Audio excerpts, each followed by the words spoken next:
السلام عليكم. وعليكم السلام ورحمة الله وبركاته. معلش كمال الشيخ كان عروس. تفضلي يا أختي تفضلي. السلام عليكم. عليكم السلام.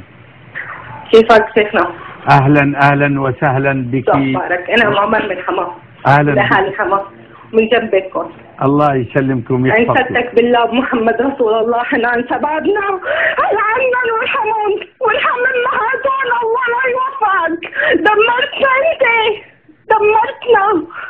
دمرتنا بتعشيري، دمرت الشباب، دمرت البنات والبنات حبيبتي اللي يطلع من بيتهم. رد علي يا شيخ. ام عمر رد علي ان شاء الله. انا شايفتك قدامي، رد علي. عيشتك بالله ترد علي. الفتنة نائمة حتى يأتي من يوقظها، ولعن الله من يوقظها. عاصي مع الفتن. ليش رح صوتي عن التلفزيون؟ بدي العالم كله تسمعني. ام عمر لحظة لا يعني تقطعها. ام عمر اخفضها ولا تقطعها. جميل. ليه؟ ام عمر ليه؟ حرام عليك. انا امي عندي اولاد.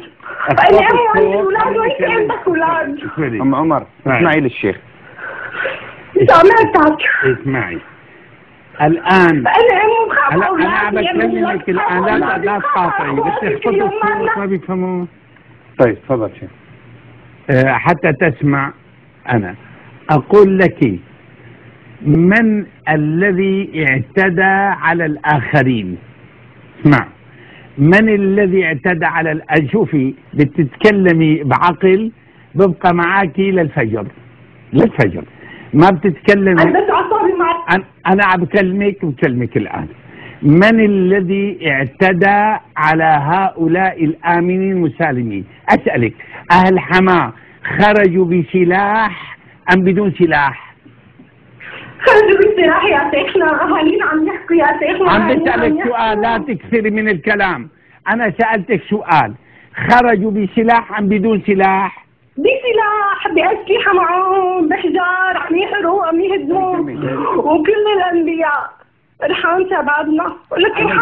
خلص سكر. لكن فهموا أنتم كمان بالكنترول. بدي أحكي. تعليقك.